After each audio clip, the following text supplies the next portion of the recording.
Boa tarde a todos e a todas. Bom, queria começar agradecendo aí a presença dos painelistas aqui, Priscila, Ederson, José Mando, Rafael Hipólito. Obrigado. A gente vai discutir um tema aqui que é novo para o setor,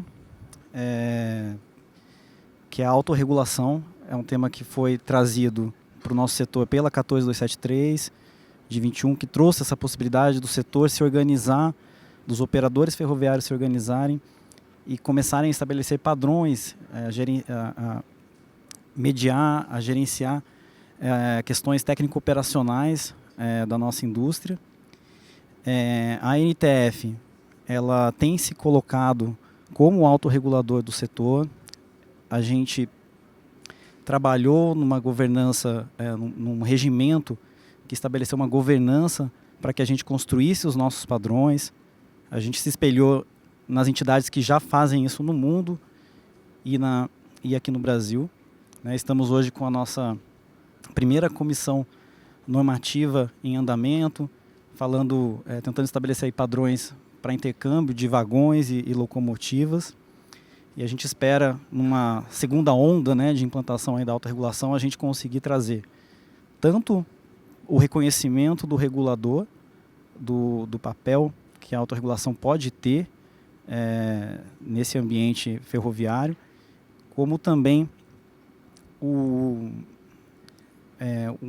uma lista de tópicos e assuntos que o setor vai normatizar nos próximos 2 anos, assim também como falar um pouco de enforcement, numa indústria que cada vez mais a gente vai ver novos entrantes com autorizatárias.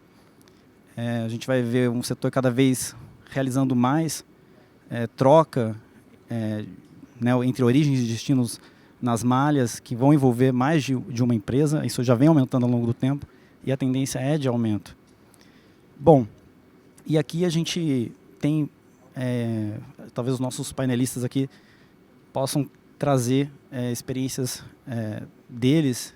Talvez vocês se perguntem, o que a Anbima está fazendo no painel sobre ferrovias, o que o setor de telecomunicações está fazendo aqui nesse painel. Mas acho que, apesar de todas as diferenças, quando a gente fala de autorregulação, o setor ferroviário, a gente tem isso lá fora, nos Estados Unidos, bem estabelecido, em outros países também. Mas no Brasil uma coisa recente para o nosso setor, mas que em outros setores isso evoluiu nas últimas décadas de uma forma muito diferente, talvez que a gente nem imagina no nosso setor ainda, por sermos recentes nesse tema. E por isso eu queria aqui passar a palavra para a Priscila. Para a Priscila, aí representando a Anbima, Priscila, se você puder comentar um pouco sobre como foi a trajetória da Anbima. A Anbima hoje é uma entidade autorreguladora, que estabelece padrões para uma indústria pujante, dinâmica, do mercado de capitais. Como vocês evoluíram para chegar onde vocês chegaram? Se puder comentar um pouco sobre isso, agradeço.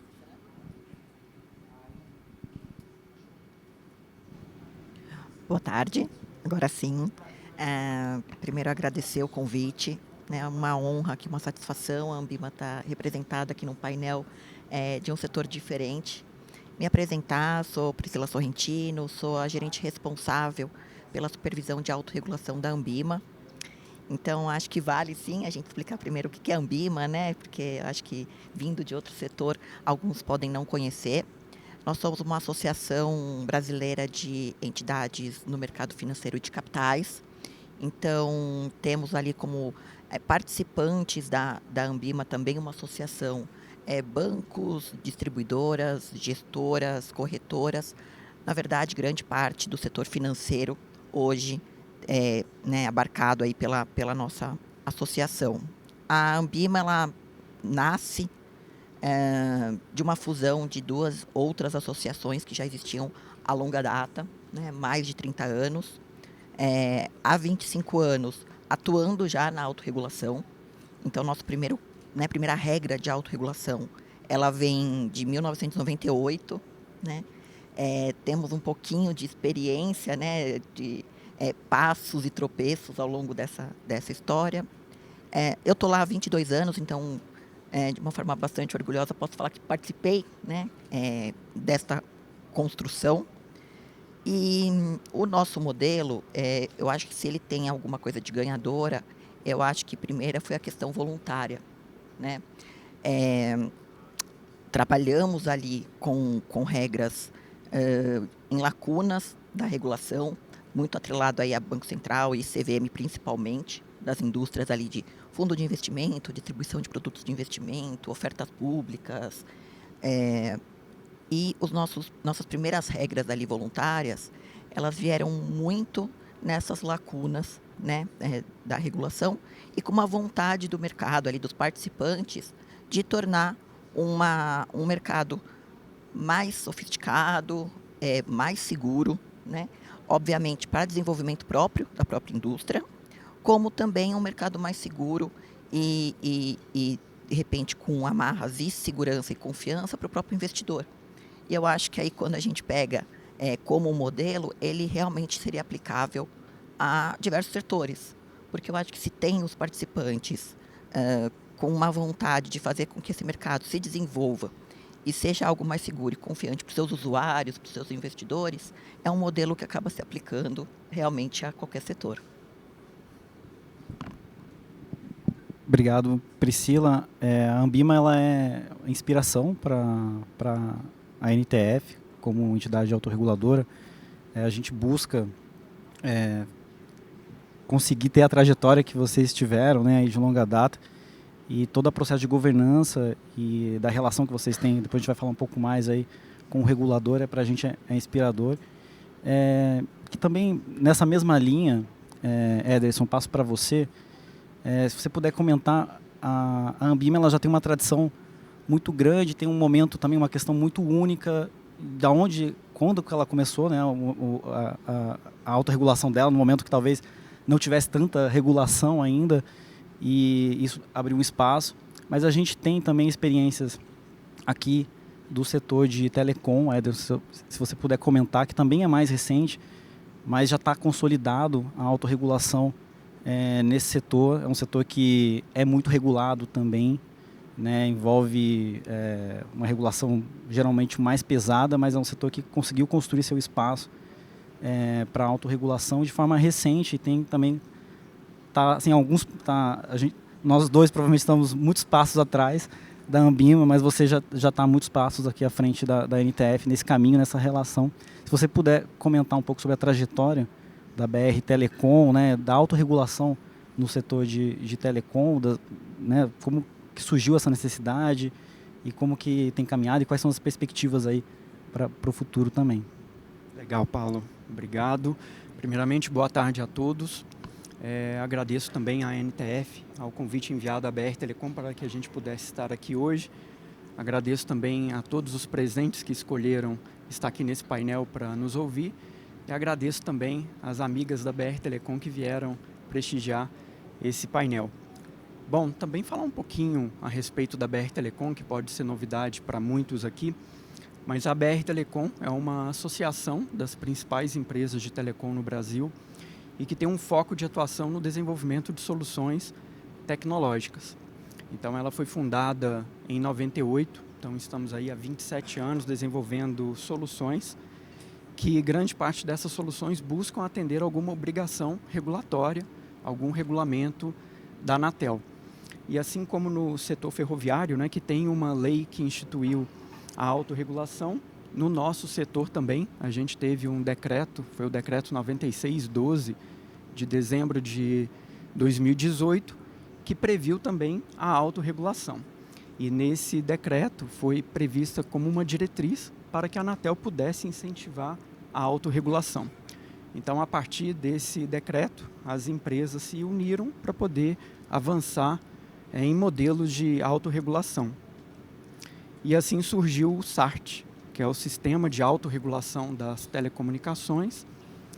E o SART ele surgiu em 2020 e, além de instituir uma série de normativos, códigos de boas práticas para o setor, foi quando foi desenvolvida a primeira solução tecnológica com esse viés de autorregulação, que eu acredito que muitos de vocês aqui devem conhecer, que é a plataforma Não Me Perturbe. Foi uma plataforma que nasceu com o objetivo de proporcionar diversos benefícios para os consumidores. E hoje, quando a gente avalia os resultados alcançados com essa iniciativa, tanto a plataforma, em conjunto com o normativo, a gente consegue perceber diversos benefícios que foram proporcionados diretamente para as empresas e para a sociedade em geral, principalmente aí para os clientes de telecomunicações. E quando a gente pensa aqui em processos de autorregulação, até para compartilhar experiência, eu vejo que um ponto muito importante seria ter um mecanismo para poder definir como os temas de autorregulação são definidos entre as partes envolvidas. Quais temas são importantes para serem desenvolvidos. E a partir desse mapeamento, como que a gente estabelece uma prioridade, como que a gente estabelece um planejamento e que esse planejamento seja alinhado e acordado com todas as partes interessadas. E aí, pegando até uma experiência que a gente está usando agora na BR Telecom, é que no início de cada iniciativa, a gente procurar mapear por que aquela iniciativa vai ser trabalhada. Quais são os objetivos? Qual que é o motivador daquela iniciativa? Quais são as premissas? Quais são as restrições? Quais os papéis e responsabilidades dos envolvidos? Porque isso é uma forma da gente assegurar o alinhamento de expectativas e lá na frente alcançar os objetivos previstos. Um outro processo muito importante que precisa ser trabalhado é como demonstrar os resultados alcançados. Como que o setor entende que aquela iniciativa, a partir do momento que ela começa a ter resultado, como que a gente demonstra isso, tanto para o regulador e para a sociedade como um todo. Esse é um grande desafio. Então, parar para estabelecer processos sobre como demonstrar resultados é algo muito importante. E por trás disso tudo, ter uma governança muito bem definida, uma governança bem estruturada, documentada, estabelecendo os órgãos que vão tomar decisões, os papéis e responsabilidades. É isso. Obrigado, Ederson, por trazer aí a visão do setor de telecom. A autorregulação, conquanto ela tenha sido formalmente criada para o setor ferroviário em 2021, ela sempre existiu do ponto de vista prático. Lá na ponta, no dia a dia, as ferrovias elas têm que se acertar para fazer intercâmbios, para compartilharem operação. E a FIPS, ela sempre, por estar ali no maior porto que a gente tem, conectando ali 3 operadores que operam, que acessam o porto, a região portuária, a FIPS ela é um laboratório de práticas que são acertadas entre as empresas para a autorregulação. Hipólito, se puder comentar um pouco sobre aí a trajetória um pouco da FIPS, tá? Nessa experiência de ter aí 3 operadores ali, comentar um pouco como que essas práticas são acordadas e como que isso é colocado. Acho que seria interessante para a gente, aqui como inspiração, né? Eu acho que no final a gente vai buscar muitos dos problemas, talvez, que tenham sido resolvidos na ponta, acordando práticas. A ideia é que no futuro eles consigam ser padrões da indústria, né? Resguardar as devidas proporções, né? Então, se puder comentar um pouco sobre como é na prática acordado esses padrões entre os operadores, acho que seria legal, tá? Um pouco aí o histórico da própria FIPS na relação com esses 3. Tá bom. Boa tarde aí, Paulo, colegas aqui do painel. Boa tarde a todos aí que estão acompanhando também esse painel.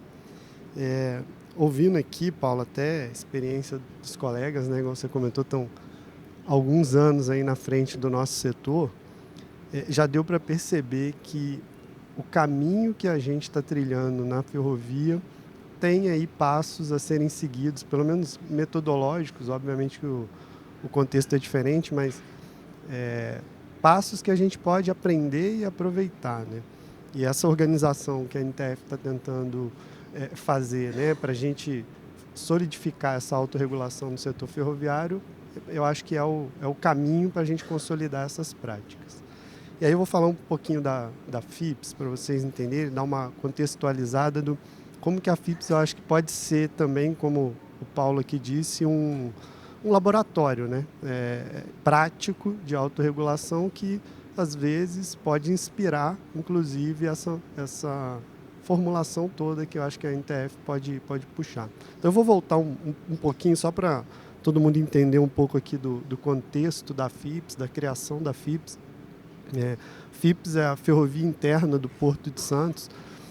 A gente iniciou as operações em outubro de 2023, mas a FIPS veio para resolver um problema que foi colocado antes, 2020, 2021, onde a gente tinha um cenário onde estava acontecendo investimentos no setor portuário, os terminais portuários em Santos investindo para ampliar a capacidade.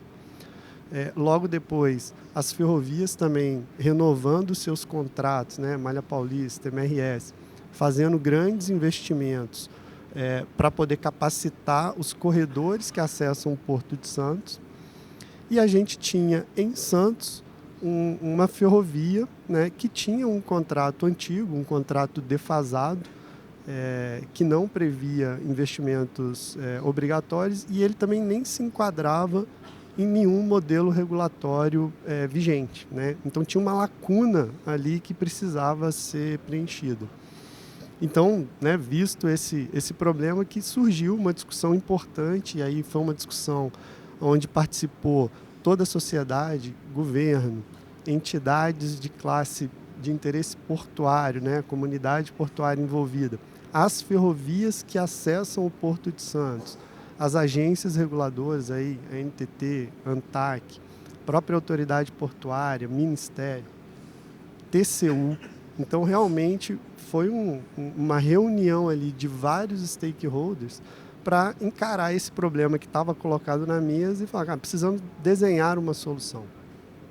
E esse trabalho conjunto seguiu algumas premissas. E aí eu acho que essas premissas ajudaram a construir a base para essa modelagem da FIPS. Então, a primeira era, a gente tinha que ter investimentos obrigatórios que acompanhasse o nível de capacidade que estava sendo dado tanto para o porto quanto para os corredores ferroviários. Então, isso era uma premissa também do modelo. A outra premissa a gente precisa ter uma gestão cooperativa e integrada, inclusive com integração operacional com as malhas que se conectam e com os terminais. Então, isso também foi uma premissa da modelagem. A terceira premissa, muito importante, é transparência e governança. Então, como a gente está falando, né, de um ambiente aí juntando muitos stakeholders, em alguns momentos esses stakeholders têm interesses diversos, né, a gente precisa ter um nível de governança e de transparência muito grande. E um quarto elemento também que, no caso da FIPS, ele foi muito importante, que era, como a gente ali, um elo dessa cadeia, né, de exportação, tinha que se bolar uma modelagem que não onerasse em custo essa cadeia. Então, é uma modelagem que trabalhasse numa visão não lucrativa, né? Então, basicamente, a gente opera num rateio de custos para não onerar a cadeia. Também essa era uma premissa muito importante da FIPS. E, por último, que eu acho que essa premissa mais importante aqui é a autorregulação operacional. A gente sempre teve ali 3 ferrovias convivendo, né, dentro do Porto de Santos, às vezes com requisitos diferentes, até mesmo bitolas diferentes, e a gente precisava ter uma autorregulação operacional, no mínimo, para garantir uma convivência ali que fosse boa para o sistema, né? A gente já tinha, né, desde alguns anos antes, uma organização das próprias ferrovias tentando buscar esse padrão, né, criando um modelo. O TCU contribuiu muito em uma auditoria que fez e reconheceu essa boa prática e falou, olha, por que a gente não institucionaliza, né, essa boa prática que o setor já estava fazendo? Então, isso acabou virando também uma premissa da modelagem da FIPS. E com essa premissa toda, que a gente conseguiu modelar esse contrato e chegou num consenso entre todas as partes, a gente colocou esse modelo para rodar. É um modelo inovador, não existe outro modelo parecido. Então tinha-se, óbvio, uma expectativa muito grande. Cara, como é que isso vai dar certo? Mas como a FIPS, ela reúne ali 3 grandes operadoras como suas associadas, no maior porto, né, da América Latina, ligando esses terminais portuários, a gente conseguiu mobilizar essa comunidade em prol do objetivo. E a gente viu na prática essa autorregulação acontecendo. A gente acabou criando ali regras comuns, regras compartilhadas de planejamento, regras compartilhadas ali de gestão de fila, né? Imagina, a gente trabalha com 3 ferrovias diferentes, cada uma com seus clientes, com as prioridades que os terminais também têm. Trouxemos para dentro dessa discussão os próprios terminais portuários também, porque a gente precisa olhar o sistema porto-ferrovia, né? Então a gente não olha só um lado do sistema, a gente precisa otimizar o conjunto. Então essas regras, elas precisam ser desenhadas e compartilhadas entre todos os atores para que o sistema ganhe. Então, para eu otimizar o sistema, a gente precisa ver o ótimo global que a gente costuma dizer. E aí a participação de todos os atores na construção dessas regras, com tecnologia, obviamente a gente previu, né, como o colega falou, o sistema, né, da Telecom. A gente também previu a implantação de alguns sistemas na FIPS que ajudam a gente a criar essas regras, principalmente as regras operacionais ali, de uma maneira consensada entre todos os agentes. E a gente está vivendo isso há 2 anos, né? Inclusive, hoje, está fazendo um ponto, hoje é aniversário de 2 anos da FIPS, então a gente está comemorando hoje 2 anos de operação e com uma convivência super pacífica entre as 3 associadas, em todos os terminais que são atendidos no Porto de Santos. A gente quebrou recorde de produção nesses 2 anos que a gente está operando, a gente quebrou recorde, e com um feedback muito positivo, tanto dos órgãos reguladores quanto da própria comunidade santista. Então, é um exemplo prático de que essa organização em prol, né, de uma gestão mais eficiente, uma autorregulação, ela pode dar certo, né? Teve, obviamente, uma parceria muito grande, né, do governo, das agências, em entender que esse modelo ali era o modelo adequado para a FIPS.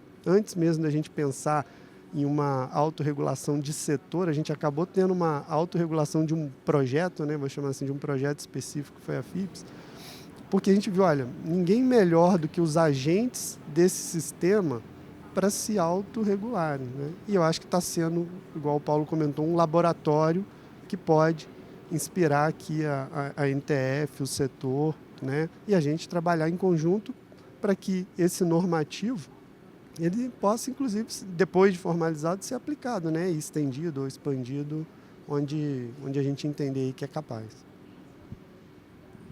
Obrigado, Hipólito, aí pelos insights. Bom, eu vou aqui trazer um pouco aqui o José Armando aqui da Kearney. A Kearney é uma consultoria global, apoiou a NTF, aí tem uma visão estratégica dos passos, dos caminhos que a gente poderia seguir, né? Trabalhou aí realizando benchmarks. José Armando, você poderia comentar um pouco das melhores práticas que a gente vê nas indústrias, seja no mundo, né, em termos de autorregulação, seja aqui no país, que a gente possa agregar aqui no nosso setor, né, seja as que tem aqui no Brasil também, né, que a gente possa agregar no nosso setor. Se puder comentar um pouco sobre isso, seria bem importante aqui, agregaria bastante no debate. Obrigado. Primeiro agradecer a LTF pelo convite, pelo trabalho, a parceria que a gente fez há alguns anos para criar ajudar a pôr de pé esse modelo. A Kearney foi fundada em 26, então trabalhamos com ferrovia, um pilar importante do crescimento da Kearney, e já nos Estados Unidos, Europa, a gente está agora também aqui no Brasil. Você entender do modelo de autorregulação, assim, não tem um modelo assim puramente autorregulado, inteiramente autorregulado, mas assim, na verdade é um degradê. Se a gente começar olhando para o modelo, olhando Europa, é tudo feito centralizado, com autoridade central. As ferrovias são convidadas a participar num momento de consulta pública. Você tem algo como no Reino Unido, que as ferrovias montam as regras, mas quem faz o enforcement é o poder público. E o modelo americano, que de fato é o mais interessante, o que a gente trouxe mais exemplos e boas práticas aplicada à ferrovia, que é o modelo lá onde você tem a FAA, que é o Federal Railroad Administration, que é o equivalente ao NTT, o Ministério de Transportes aqui, e a AAR, que é a American Association of Railroads, que é a associação de ferrovias que trabalha em criar regras de interoperabilidade, de segurança, de cadastro, para poder as ferrovias poderem trabalhar entre si.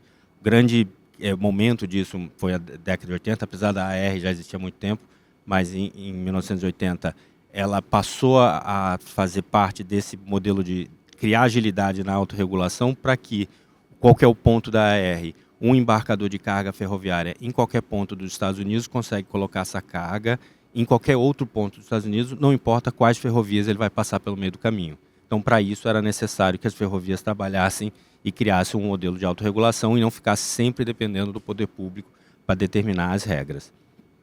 Então, olhando desse ponto de vista, tem 3 grandes dimensões de um modelo de autorregulação que acredito é mais fácil de você entender. Um é a criação de regras, e aí a gente olhando para a AR como um exemplo, a AR ela é essencialmente técnica, ela aberta, traz desde fabricantes até ferrovias que não fazem parte da AR, que são ferrovias muito curtas, a própria FRA a participar da criação de regras, tem um modelo de consulta pública, mas eles têm mais de 20 comitês permanentes, se você contar os subcomitês da chega a dar 37, mas comitês essencialmente técnicos que procuram encontrar a melhor solução técnica para qualquer aspecto de autorregulação. Então, um modelo aberto, transparente, que traz muita gente. Isso foi considerado uma boa prática quando a gente trabalhou junto.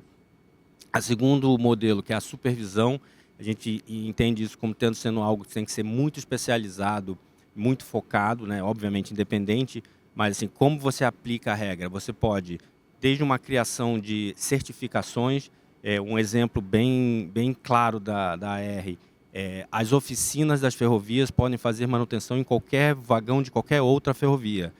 Para fazer isso, ela tem que ser certificada pela AR, que cumpre uma série de requisitos. Então, essa oficina está certificada a fazer manutenção em qualquer outro material rodante.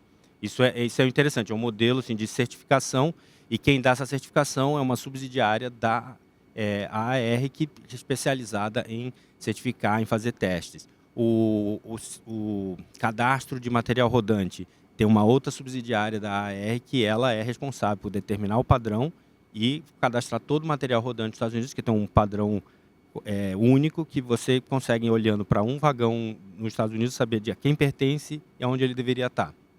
E no terceiro, o enforcement, e isso é claro, eles não dependem do poder público para fazer o enforcement, eles têm comitês com seus membros diversos participando para dirimir dúvidas, mas o principal ponto da AR como enforcement se você não adere às regras da AR, você não pode participar da interoperabilidade que a AR traz. Então, você está resumido a trabalhar somente dentro do seu caminho. Então, a aceitação, obviamente, todo modelo de autorregulação é por adesão. Ao aceitar isso, você abre possibilidade de você atender a todos, levar a sua carga a qualquer lugar dos Estados Unidos, porque o seu vagão, o seu material rodante pode trafegar, ele está habilitado. Trazendo isso para novidade, para assim, melhores práticas para o Brasil, penso criar, assim, ser aberto, ser agora com o modelo de autorizatária, convidar as autorizatárias para fazer parte, para que quanto mais membros participarem da autorregulação, mais legitimidade ela ganha, mais capacidade de você ser aceito pelos participantes. A supervisão vai ter que criar, vai ter que ter entidades ou organizações, pode ser própria ou não, mas especializada em dar essas certificações, em mostrar que realmente é para valer. e assim criar o modelo de participação de enforcement, que ou você adere ou você não participa de poder navegar no todo o malha ferroviária brasileira. Obrigado, José Armando. Para comentar também, né, o modelo de governança que a NTF ela tem hoje, hoje podem participar tanto as autorizatárias, né, quanto as concessionárias, que as associadas elas já são automaticamente signatárias da autorregulação ferroviária, e também as ferrovias portuárias também podem participar do ambiente, né? A gente sabe que a gente está num ambiente, nos primeiros passos da autorregulação, e essa questão de como vai ser o desenho final, ela depende muito também de como vai ser o desenho final que o próprio regulador ferroviário, a NTT, ela vai dar de abertura, né, para que o ambiente do setor realmente se desenvolva através da autorregulação. E nisso, a agência ela tem passado recentemente aí por uma revisão regulatória, aí fazendo a revisão de todos os normativos da agência para incorporar os aspectos do novo marco legal do setor, né, de 21, e para a gente vê uma oportunidade muito grande de discutir isso, considerando aí as experiências que a gente tem, inclusive, nesses outros setores, como aí no setor da Ambima, no setor da BR Telecom. E aí, por isso que eu trago aqui de volta a Priscila e o Ederson para a conversa. Acho que é uma pergunta para vocês dois. Como que vocês, como entidades autorreguladoras, como que é a relação com o regulador que vocês têm, né? No caso aqui da Ambima, CVM, no caso da BR Telecom, a Anatel, como que é essa construção? Eu imagino que ela tenha tido uma evolução, eu imagino que para a entidade também ela tem que mostrar um valor para o próprio regulador, né? Mas se vocês puderem comentar um pouco sobre isso, porque a gente vive no setor um momento, na verdade, né? A gente vai ver isso nos próximos anos, esse desenho que vai ser estabelecido pelo regulador. Então, no limite, o regulador pode não deixar quase nenhum espaço para autorregulação e, por outro lado, ele também poderia abrir mais espaço e se beneficiar aí, inclusive, de experiências que já ocorrem no Brasil em outros setores. Se puderem comentar, por favor. Bom, eu posso aqui começar a falar um pouquinho sobre isso, e antes até de entrar sobre esse relacionamento, né, entre regulador e autorregulador, eu acho que os colegas falaram aqui algumas palavras-chave que elas são bastante importantes, né? Legitimidade é uma delas. Então, eu acho que pessoas técnicas, né? Então, quando o autorregulador está fazendo um trabalho ali de desenvolvimento de mercado, com legitimidade, né? Com esse trabalho sério, eu acho que a visão do regulador, ele já traz uma visão muito positiva sobre depois um trabalho conjunto, né? Então, acho que esse início do trabalho de construção de regras, seja ele com mais espaço ou menos espaço, ele já tem uma relevância bastante importante, principalmente quando os maiores conhecedores ali do setor estão sentados com uma propriedade e com um objetivo comum de consenso que é muito relevante, né? Na experiência da Ambima, inicialmente a gente foi crescendo na autorregulação, como eu comentei, num cenário em que a gente não tínhamos algumas lacunas maiores no mercado financeiro, né? Então a gente foi crescendo ali de forma mais orgânica, de forma mais voluntária, mas sempre de uma maneira muito respeitosa e sabendo que o regulador também tem um papel importante e com competências que nunca deixarão de ser competências do regulador. Então, sempre foi muito mais um trabalho de parceria e de complementariedade do que propriamente ali até sobre um questionamento se era um papel do regulador ou do autorregulador em si, né? Ao longo aí da história da Ambima nesse mercado, a gente foi criando as regras, né?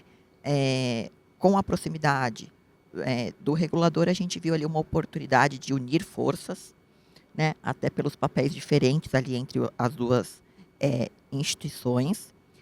E hoje a gente praticamente tem dois modelos de relacionamento junto à CVM, né?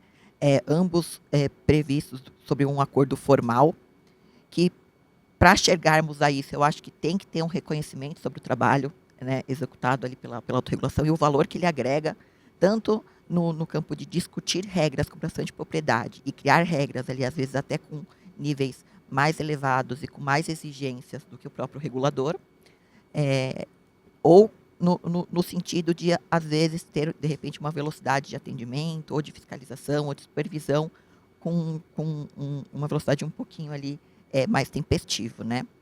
Nos nossos dois modelos, um deles é de total aproveitamento mesmo. Então, todo o trabalho de autorregulação no âmbito do acordo, ele é compartilhado com a CVM. Né? Então, o que a gente já faz no nosso dia a dia, o que a gente já faz por rotina, embora no escopo da autorregulação a gente tenha um dever de confidencialidade no nosso modelo, quando a gente tem um acordo ali com a CVM, essa confidencialidade já não fica mais restrita, né, a nós ali da autorregulação, e a gente passa a compartilhar com a CVM os resultados. E a CVM, no caso, ali, o regulador, aproveita aquele trabalho já iniciado, né, se entender que já é suficiente, que já foi coberto todo o escopo, ela entende que o objetivo ali já foi alcançado, ou se ela entende que tem algo que é mais sobre as competências dela, ela pode ir a partir dali, né? E o outro modelo, que também é um modelo diferente, mas também que ao longo aí dos anos se provou também que há benefícios para todos os envolvidos, é um acordo em que as regras são da CVM, né, a competência de aprovação, de habilitação ou de fiscalização continua sendo dela, mas ela utiliza esse acordo com a Ambima, com o autorregulador, também para um aproveitamento prévio. Né? Então, a gente tem análises prévias, habilitações prévias, onde a gente junta ali os conhecimentos tanto da Ambima, de regras da autorregulação, quanto da regulação, para dar ali com uma prévia ali de análise, onde depois a CVM aprova, né, habilita finalmente, ele dá, né, a assinatura final ali do trabalho realizado. Legal, Priscila. Até aproveitar um termo que você usou, palavra-chave, acho que você começou falando sobre parceria. Acho que isso é fundamental. E até acompanhando os painéis pela manhã, eu vi que no âmbito aqui da NTF, esse caminho de parceria com o regulador já está bem consolidado. E no nosso caso aqui não é diferente. Eu entendo que a gente ter essa aproximação com o regulador para construir um ambiente de transparência, de colaboração, ele é fundamental. E para quem está aqui na autorregulação, a gente compreender que a autorregulação não tem como objetivo final substituir a regulação, também é muito importante. E sim a gente entender como modelo de que a gente vai criar uma gestão mais moderna, mais ágil, a gente procurar endereçar os desafios e os problemas que surgem de uma maneira mais rápida. E no estabelecimento, né, dessas novas soluções de autorregulação, seja através de normativos, códigos de conduta, até mesmo soluções tecnológicas que venham a ser desenvolvidas, a gente sempre ter ali um relacionamento próximo com o regulador como forma da gente alinhar as expectativas e assegurar o atingimento dos objetivos lá na frente.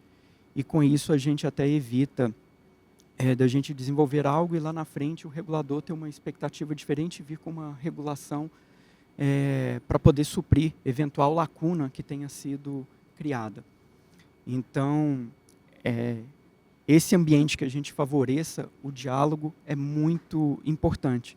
E no caso aqui de telecom, tem uma figura que a gente usa muito, que é a instituição de grupos de trabalho. Então, na autorregulação, a gente, toda vez que vai ter algum tema, a gente procura estabelecer grupos de trabalho que vão ser formados pelos especialistas daquele tema, formado aí pelas prestadoras de telecom, e a Anatel também se utiliza dessa figura de grupos de trabalho. Então, a Anatel institui esses grupos de trabalho, e toda vez que a gente está criando alguma iniciativa, é muito comum a gente ter essa aproximação para poder alinhar propostas de solução, o que o setor está se propondo a fazer, como forma da gente alinhar expectativas e, com isso, a gente ter esse ambiente de confiança mútua. E a autorregulação busca exatamente isso, né? A gente passar para a sociedade como um todo, as próprias empresas que estão envolvidas, esse ambiente de confiança e resultados positivos. Acho que é por aí. Obrigado Priscila, obrigado Ederson. Aqui, como a NTF, né, a gente está ainda aqui nesse começo, inclusive a gente está tentando buscar nosso espaço junto com o regulador para trazer os padrões, né, os padrões que a gente ainda está desenvolvendo, né, a gente está nos primeiros aí. Mas acho que, voltando aqui um pouco para o caso prático, que eu acho que é um pouco que vocês já vivem aí, né? Aqui a gente ainda está muito na teoria, aqui no âmbito da NTF, mas no ambiente ferroviário a gente tem aí a experiência da FIPS como fundamental aí para a gente beber um pouco dessa prática. E aí, Hipólito, acho que seria interessante se você pudesse compartilhar com a gente quais, assim, como você vê assim, os desafios que você vê nessa padronização, no estabelecimento desses padrões aí dentro, né, da indústria de transporte ferroviário, e como você vê o papel que a NTF, como entidade autorreguladora, pode ter ajudando a superar esses desafios. Se você puder comentar um pouco sobre isso.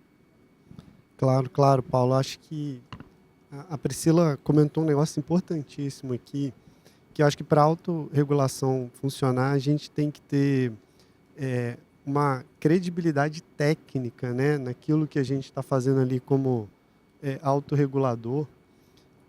E, obviamente, o regulador tem que dar esse espaço, né, para ganhar essa confiança.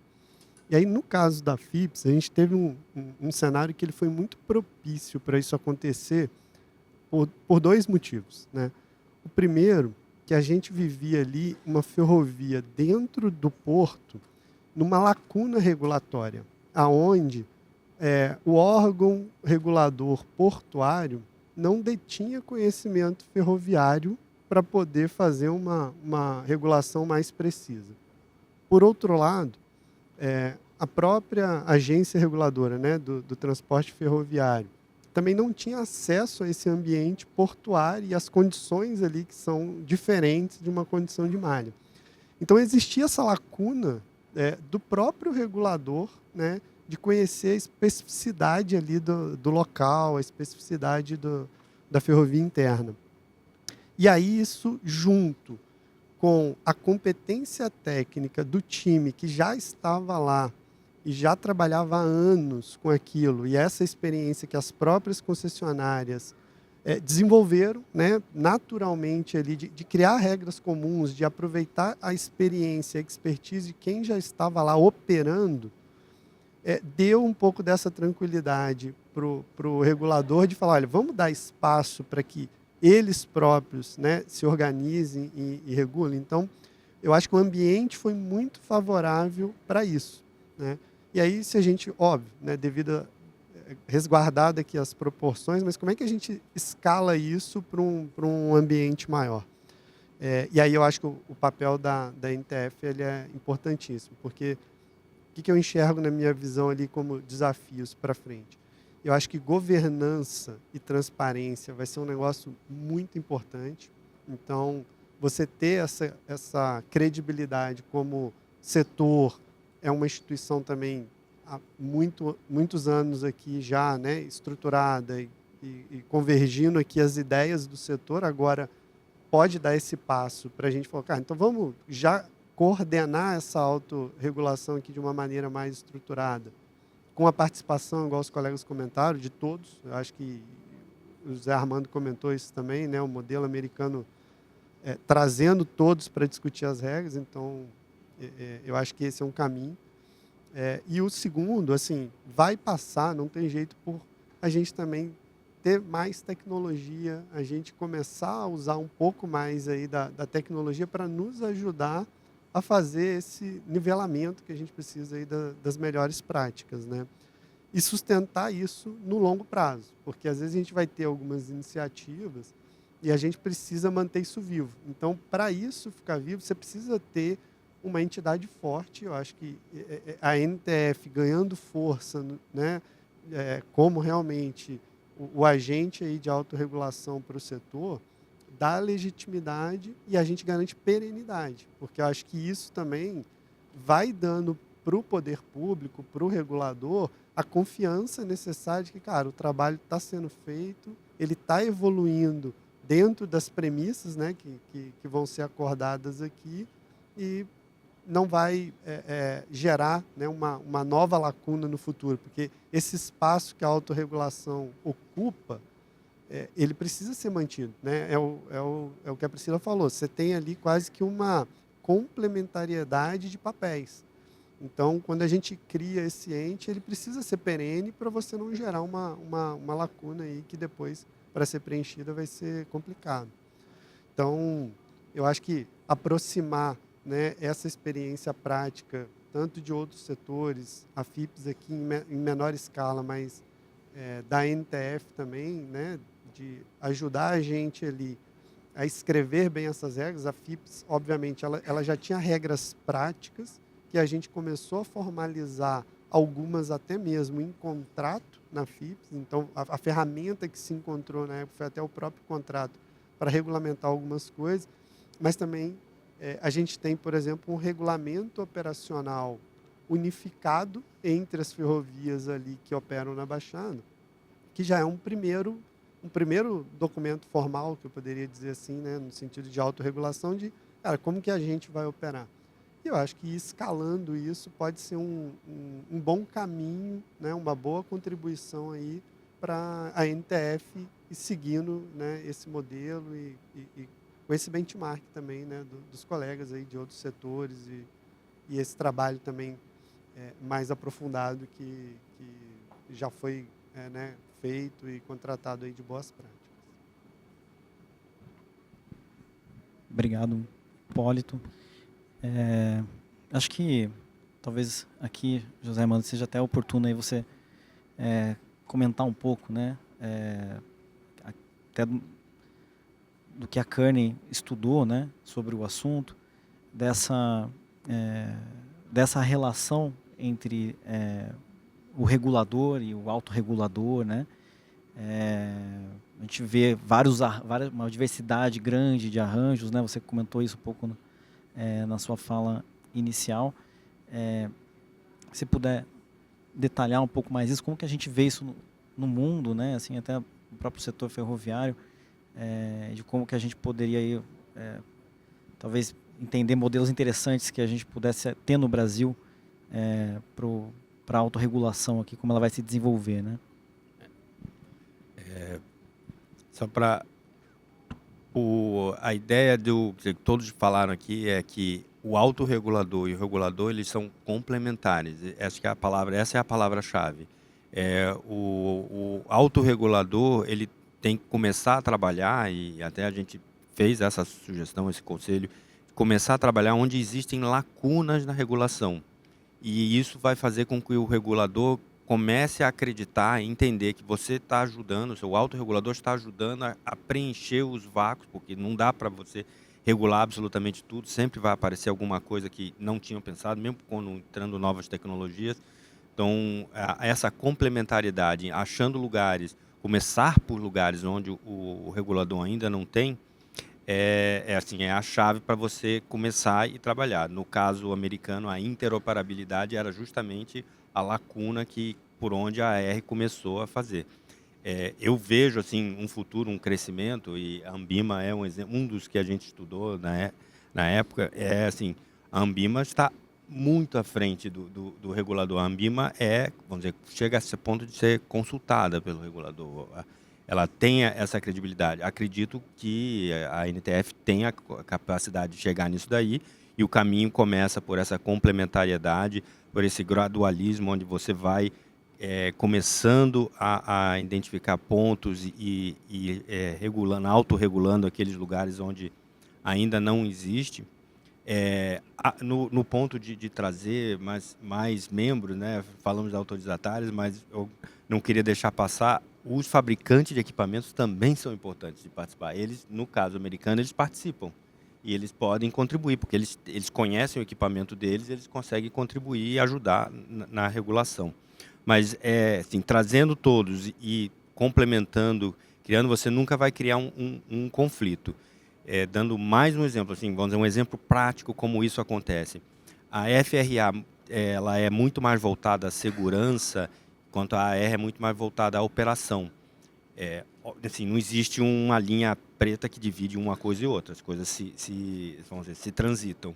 Mas muitas vezes a regramento da AR parte da regra da FRA, da regra de segurança, e estabelece até critérios ou critérios de como isso se aplica na prática entre nós que vamos estar operando e vamos ser autorregulados, ou até trazer padrões mais severos, mais estritos que ainda a FA, porque eles consideram que isso traz valor, que isso trará mais segurança, porque assim a segurança, quando você está operando sua própria ferrovia, você sabe tudo.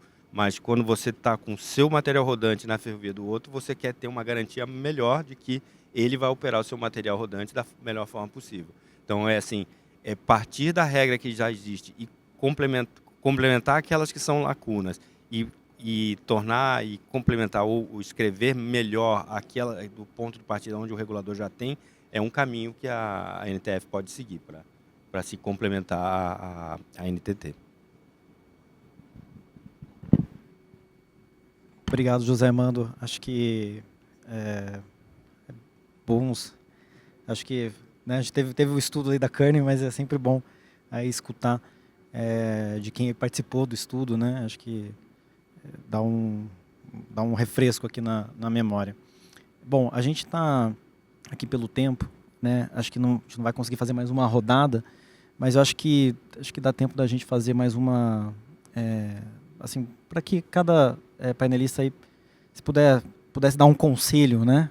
Assim, ou pudesse avisar vocês mesmos, né? Aqui para a Priscila e pro Ederson, avisar vocês mesmos, né? Assim, do que lá no início do ambiente de autorregulação, o que vocês talvez tenham demorado um pouco mais de tempo, um conselho para a gente aqui, né, da NTF, demoraram um pouco mais de tempo talvez para perceber, e vocês perceberam que tem muito valor, né, para a inserção da autorregulação, tanto para as empresas quanto para o regulador, né, para o interesse público também. Acho que vocês puderem comentar um pouco sobre isso. Acho que aqui pro Hipólito e pro José Armando, vocês puderem acho que vocês falaram muito de transparência, né, sobre as informações. No caso aqui da nossa governança, a gente prevê, por exemplo, a participação, né, como observador aí do próprio regulador nas comissões normativas, tentando aí construir, né, essa confiança também. Mas se vocês pudessem aí, olhando até um pouco como a gente está agora nesse início, trazer talvez aqui um pouco mais para a prática, né, dos nossos assuntos aqui. Talvez, acho que a FIPS tem bastante contribuído. Se pudesse dar um conselho para a gente, né, do que a gente pudesse talvez tatear um pouco melhor, para que nesse início a gente conseguisse adicionar valor, como eu disse aqui para a Priscila e para o Edson, para os signatários da autorregulação e também aí para o regulador, né, para o interesse público. Acho que esse é o papel que a gente tenta ocupar aqui nesse início, e acho que é fundamental aí ter também a experiência aí de vocês, né, a visão de vocês sobre isso. Priscila, se puder começar, acho que... Posso começar sim. Bastante difícil, né? Olhar para trás e lembrar dos tropeços, eu acho que ninguém gosta muito. Mas eu acho que tem duas coisas que quando eu penso na autorregulação em si, eu sei que é um desafio, e eu não sei se eles são porque a indústria vai crescendo e a gente vai percebendo a necessidade, ou se na origem a gente já deveria ter percebido, né? Mas tem uma coisa que é muito importante, que foi um desafio para a Ambima, que é a questão da pluralidade, né? O tamanho dos agentes, os interesses. Então, a gente está falando, às vezes, até de participantes de mercado que são concorrentes ou que estão dos lados diferentes da mesa, né? Então, a gente, como autorregulação, e aí eu acho que vale a responsabilidade de quem ali está consensuando esses debates, no sentido de como que a gente cria regras ou fala de padrões mínimos ali sem engessar, né? E deixa players interessados de fora, né? E de outro lado, não ser abrangente, tão abrangente ao ponto de não dar segurança jurídica sobre o que deve ser feito e como deve ser feito. Então, mas se falar que isso de largada a gente já sai com uma receita de bolo e como deve ser feito, eu acho que isso não existe. Então, o segundo ponto é de fato abraçar ali os participantes e entender que, que o debate ele é rico e que a agilidade da autorregulação permite que, na verdade, a gente possa experimentar e com agilidade ir modificando regras e modificando padrões ao longo da jornada. Legal. Paulo, antes de entrar na resposta à sua pergunta propriamente dita, o José Armando ele acabou comentando um aspecto muito importante, que é a respeito da articulação com outras partes interessadas, né? Ele trouxe o exemplo de fabricantes. No setor de telecom, isso é muito comum também. E quando a gente tem esse diálogo estabelecido com o regulador, ele também pode nos apoiar nisso, né? Para poder fazer essa articulação com outros setores para que aquela iniciativa seja mais efetiva. Então, esse é um aspecto muito importante que deve ser levado em consideração. E pensando em futuro, logo no início da minha fala eu tinha comentado a respeito de um grande desafio, que é a gente amarrar para cada iniciativa como que você demonstra que aquela iniciativa alcançou o resultado esperado. E aí tem um grande desafio em pensar que tipo de indicador, que tipo de métrica a gente consegue estabelecer e consensar entre as partes envolvidas, que a gente consegue medir e depois mostrar o resultado. No passado eu aprendi, né, e até compartilhar aqui com vocês, um caso que aconteceu numa instituição financeira. Um auditor chegou para um analista para poder verificar a aferição de indicador e perguntou, olha, como é que você calcula esse indicador? Esse daqui eu tenho que preencher essa planilha com todos esses dados que eu puxo de tal sistema. A partir dessa planilha eu alimento outra planilha e aí depois rodo uma rotina que vai gerar um número. E esse número que apareceu aqui, 90, ele é bom ou ruim? Não sei o que significa. E aí foi quando eu aprendi, né, que o indicador ele sempre tem que responder a uma pergunta de negócio. E eu acho que aqui na autorregulação a gente tem que sempre ter essa reflexão. O que a gente quer alcançar com cada iniciativa? E para tudo aquilo que a gente vai fazer, eu acho que tem oportunidade de benchmarking, seja a gente está avaliando outros setores, como a gente está fazendo aqui hoje, né? E também lá fora, às vezes a gente tem a tendência em querer inventar a roda, mas às vezes lá fora a gente já tem uma resposta do que a gente pode fazer aqui. Então fica aí essa oportunidade de sempre estar observando o benchmark. Acho que é isso. Obrigado, Ederson. Hipólito? Eu vou trazer aqui um exemplo prático, que ele vai na linha exatamente do que o Zé Armando falou e o Ederson comentou. Na FIPS, uma experiência muito positiva que a gente teve foi esse envolvimento de outros players, que no caso eram os terminais portuários que a gente precisava trazer para dentro desse jogo, porque quando a gente vai fazer essa autorregulação do planejamento operacional, a informação do terminal ela é de grande valia. E a gente tinha, na época até da modelagem da FIPS, uma grande preocupação, cara, como que a gente vai vencer uma barreira de fornecimento de informação de um outro setor para dentro aqui do setor ferroviário? E tinha-se uma grande preocupação e, na época, os próprios reguladores tinham receio de falar, cara, como que a gente vai obrigar essa troca de informação a acontecer, né? Num primeiro momento, as ferrovias viram, cara, mas isso é essencial para que o planejamento funcione. Queria-se um enforcement regulatório ali para conseguir isso. E aí, como é que a gente conseguiu? Por meio da autorregulação, ou seja, não precisou do regulador entrar, mas entrou essa confiança, essa competência técnica do time que estava lidando ali, de mostrar claramente o resultado pretendido e o benefício. E a gente fez e ganhou a confiança deles nesse primeiro ano, e a gente conseguiu melhorar o resultado dos próprios terminais, mas muito. E aí, no ano seguinte, a gente sentou, a gente tem um workshop anual com a participação dos terminais, e a hora que a gente apresentou que os próprios terminais bateram recorde, as 3 ferrovias bateram recorde, porque essa troca fluiu, obviamente, com regras, com padrões, com governança, tem toda uma confidencialidade ali dos dados que estavam sendo trocados, e a FIPS, né, nesse momento ali como o agente autorregulador ali, que garantia essa troca, cara, a gente mostrou resultado prático. E aí, quando a gente mostrou, a gente quebrou uma barreira que o próprio regulador tinha receio de vencer. Então, acho que esse fica aí um exemplo aí prático que a gente conseguiu. Obrigado, Hipólito.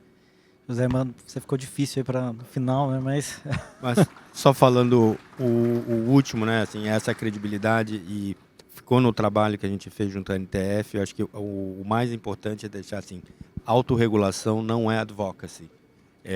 A autorregulação não existe lá para tentar mudar alguma regra que é a NTF. Existe outra maneira de fazer isso, é legítimo fazer, não é ilegítimo, mas não pode confundir a autorregulação com o advocacy, porque aí sim você perde credibilidade. E aí você até tirou a fala que eu ia fazer.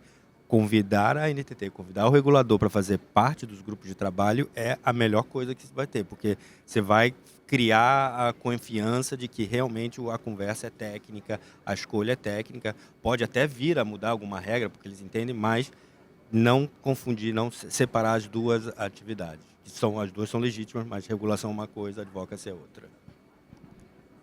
Obrigado, José Mano. Bom, pessoal, com isso eu vou encerrar aqui o painel. Queria agradecer aos painelistas pela presença aí, pessoal de outros setores, né? Acho que espero ter respondido aí por que o pessoal dos outros setores estão aqui. Muito obrigado, pessoal.